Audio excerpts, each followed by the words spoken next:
Welcome grade 9 to today's math class. Today we'll be looking at x and y tables. So this is a familiar term because they have been introduced to it from previous video. So I hope today we'll have some fun, and remember, mathematics is fun. Let's get right into it. X and y tables. So from previous lessons, we have been introduced to this, but for today we'll be going more in depth. Alright. Since every linear equation is a relationship of x and y values, we can create a table of values for any line. These are just the x and y values that are true for the given line. In other words, a table of values is simply some of the points that are on the line. Let's look at an example. So here's a problem. Write the equation from the table of values provided. So in the x value column, we have 2, 4, 6, and those are all positive numbers. In the y column, we have 8, 9, 10, and those are all positive numbers. So both x and y values are all positive. So let's look at step 1. Choose any two x, y pairs from the table and calculate the slope. And as you remember from previous lesson, slope also means gradient. So I chose 2, 8 and 4, 9. So here is the equation. So we have y2 take away y1 over x2 take away x1. Alright. So simply, first things first, we need to identify our first point and second point. So our first point is, bear with me, trying to write as neatly as possible. So we have x1 and y1, right. And then we have x2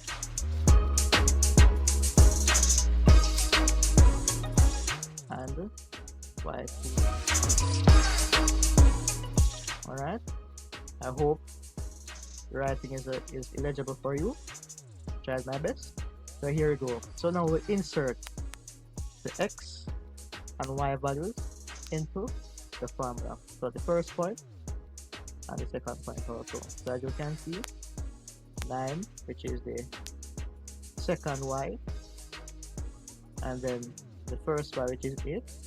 So 9 take away 8, and then we have the second x first, which is a 4, and the first x, which is a 2, and we take away both, which is 4 take away 2, give us 1 over 2, which is a half.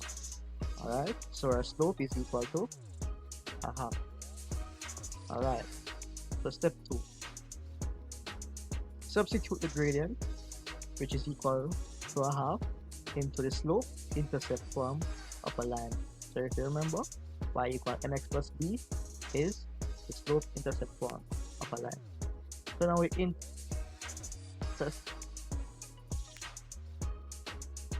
alright, sorry a bit, microphone is a bit of problem. So as I was saying, so we simply substitute the half as m. Alright, so wherever m is, that's where we're going to put half. So now we have y equal half x plus b. Alright, so step 3. Find the value of b in the slope intercept equation. So after we have substituted the half as m, we then have y equal 1 over 2 x plus b. So next, you will see here that the y value has changed to 8 and the x value has changed to y. It is simply because, if you remember from step 1, I chose these 2 points and I simply used the first point as my x and y values. Alright, so then back to step 3. So after doing that, I simply work it out using transposition and so on. I get 7 to be B. Alright? So, afterwards, step 4. Now that we know the value of B, we can substitute it into an equation. So our new equation, which is the equation of the table of values, x and y values, is y equal 1 over 2x plus 7. And if you would like, you could check your answer by substituting the values from the table into your equation. Each and every x, y pair from the table should work with your answer. Alright? So remember to check if you would like, but it's always best to check so that you are never wrong. Alright? So let's look at a video which will recap or maybe shed light on what we have been doing thus far.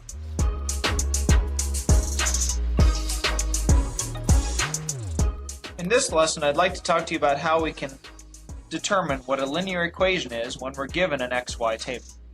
I have two different examples. The first example in red here is an XY table where x increases by 1 every time, 2 to 3 to 4 to 5. So I'm going to go ahead and indicate that it's going up by 1 in every step. That would be the recursive formula. And I'm also interested in how y is changing every time. And in this case, y happens to be changing by going down by 5 every time. Now to calculate slope, we've talked about that. The change in y goes on top, and the change in x goes on the bottom. So my change in y is a minus 5. Put that on top. It becomes negative 5.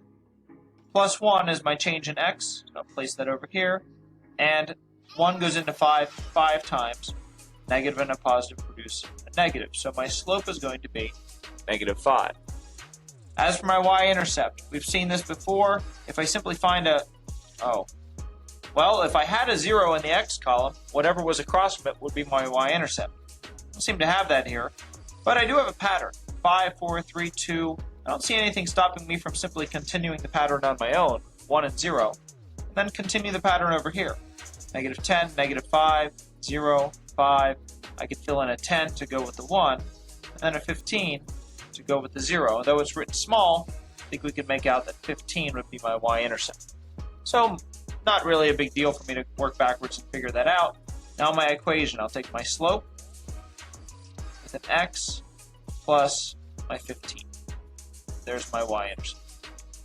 And my equation. We look at a second example, very similar to the first. In this case, I have an increase on my x's of plus 2 every time.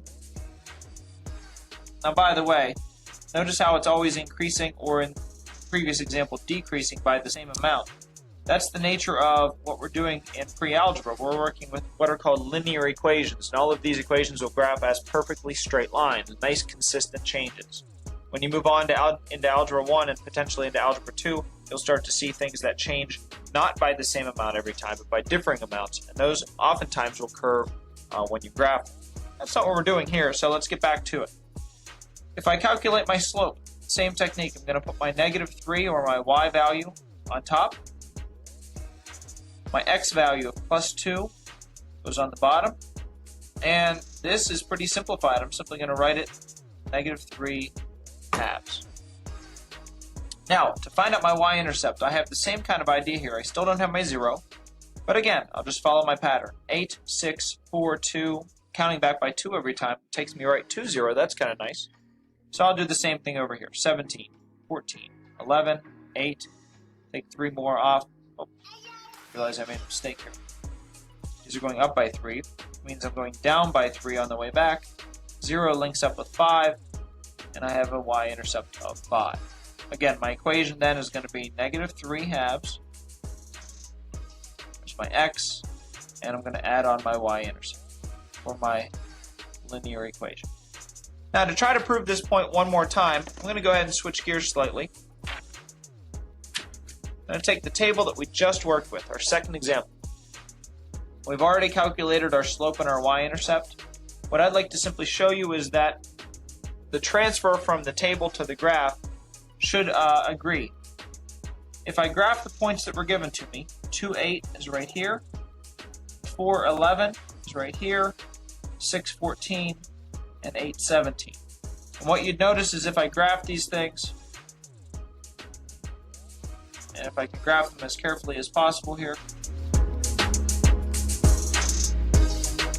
what you'll notice is that my slope is supposed to be 3 halves. From any point to any other point, I have to go up 1, 2, 3, and over 2. So my slope of 3 halves is maintained. And I observe that my y-intercept is supposed to be a +5. That's that point right there. Let's count. 1, 2, 3, 4, 5.